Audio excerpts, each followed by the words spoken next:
Halo semuanya, saya mau menjawab satu pertanyaan dari seorang yang bertanya begini.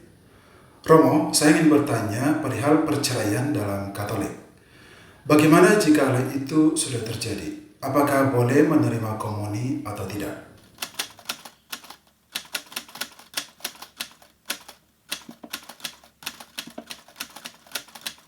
Halo Sobat Santobulus, selamat bertemu kembali di channel ini. Beberapa kali saya mendapat pertanyaan yang sama di medsos saya, secara khusus di TikTok tentang satu fenomena yang marak terjadi di kalangan orang Katolik. Karena ternyata banyak orang Katolik yang dalam tanda kutip kumpul kebo karena menikah tanpa perkawinan Katolik, tapi mereka berani menerima komuni saat menghadiri misa.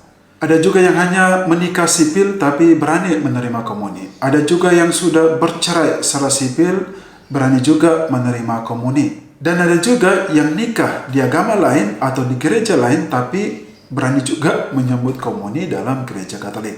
Apakah tindakan mereka itu diperbolehkan dalam gereja Katolik? Jawabannya adalah tidak boleh. Mengapa? Kita akan bahas tema itu di episode ini.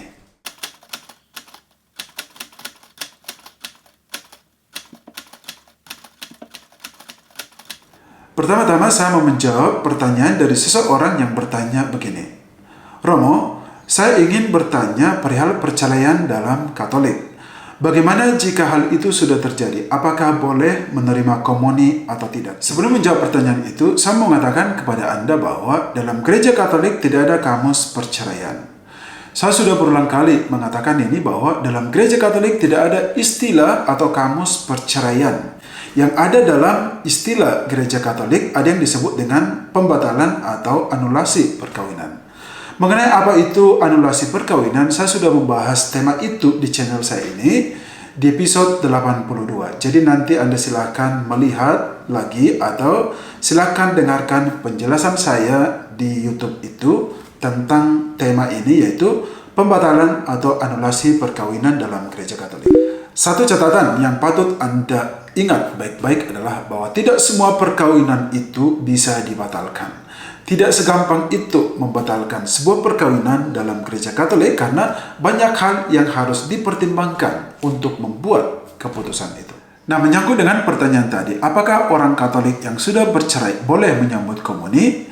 Saya memahami perceraian yang dia maksud ini adalah perceraian sipil, bukan perceraian gereja, karena seperti yang saya katakan tadi bahwa dalam gereja Katolik tidak ada perceraian. Saya akan menjawab pertanyaan itu dengan dua pengandaian. Yang pertama, kalau misalnya setelah bercerai Anda hidup tetap sendirian, tidak menikah lagi secara sipil atau secara apa, atau tidak kumpul kebo dengan seseorang, maka Anda tidak terhalang untuk menerima komuni.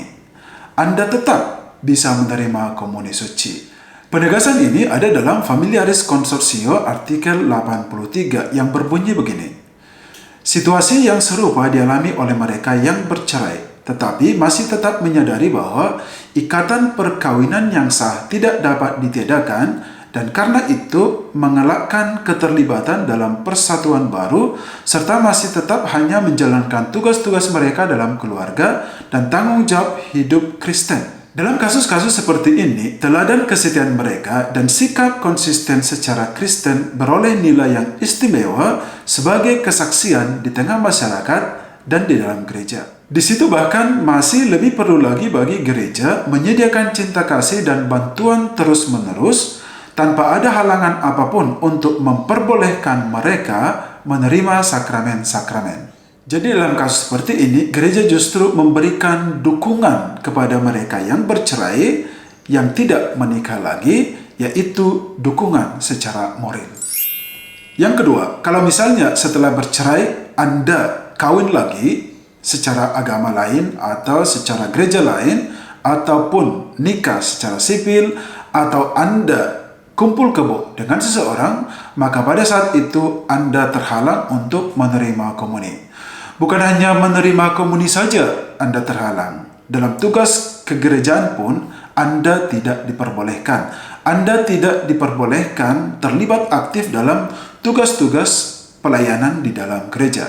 Mengapa? Karena dalam kasus seperti itu, dalam situasi seperti itu, Anda sudah berada dalam dosa berat dan Anda juga berada dalam tanda kutip dalam ekskomunikasi dalam gereja Katolik. Maka Anda tidak boleh menerima komuni suci sebelum perkawinan Anda sebelumnya itu dianulasi atau dibatalkan, dan setelah pembatalan itu Anda harus menikah lagi secara Katolik.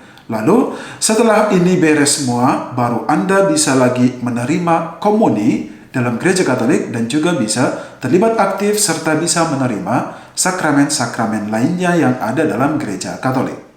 Dari mana dasar dari larangan ini? Saya akan memberikan beberapa dokumen pendukung yang ada dalam gereja Katolik.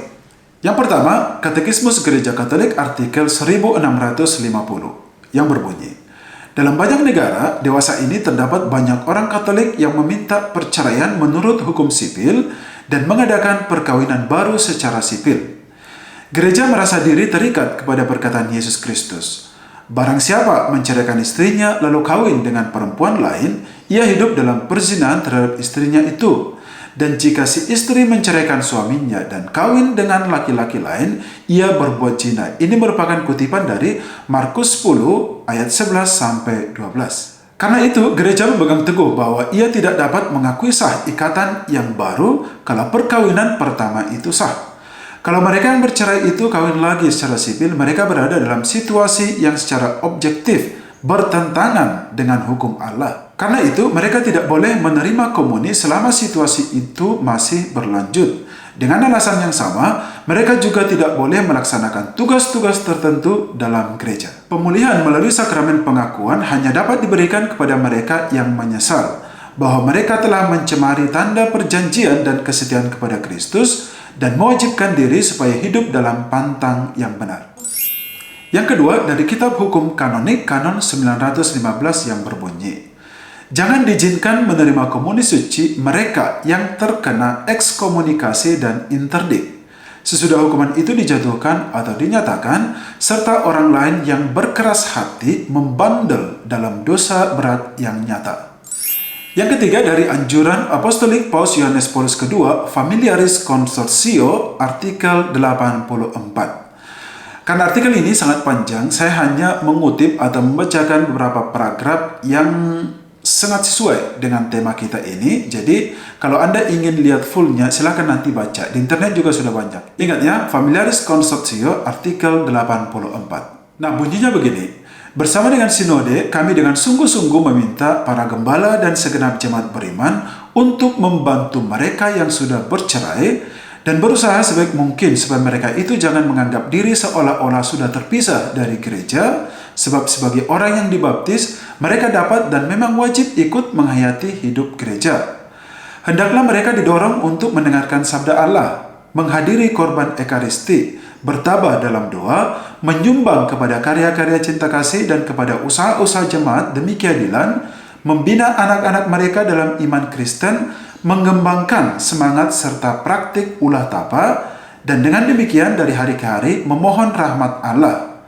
Hendaklah gereja mendoakan mereka, mendorong mereka, dan menunjukkan diri sebagai ibu yang penuh belas kasihan, serta tetap membantu mereka dalam iman maupun harapan. Akan tetapi, gereja menegaskan lagi praktiknya yang berdasarkan kitab suci untuk tidak mengizinkan mereka yang bercerai kemudian menikah lagi menyambut Ekaristi Suci.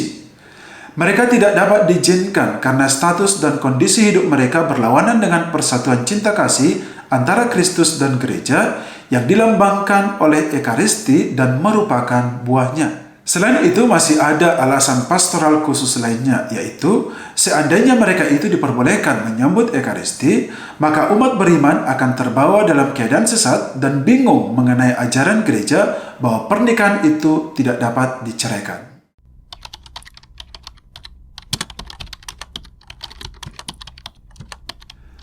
Sahabat Santo Paulus, inilah penjelasan singkat saya dan juga sekaligus jawaban saya terhadap pertanyaan-pertanyaan Anda mengenai apakah seorang Katolik yang sudah bercerai boleh menerima komuni, atau apakah orang yang menikah secara sipil atau di gereja lain boleh menerima komuni. Dan inilah jawabannya, dan saya sudah memberikan dokumen-dokumen pendukung dari larangan itu.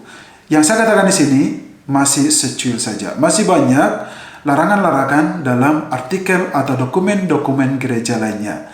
Kalau masih Anda membutuhkannya itu, silakan nanti cari di internet. Sampai ketemu di episode selanjutnya.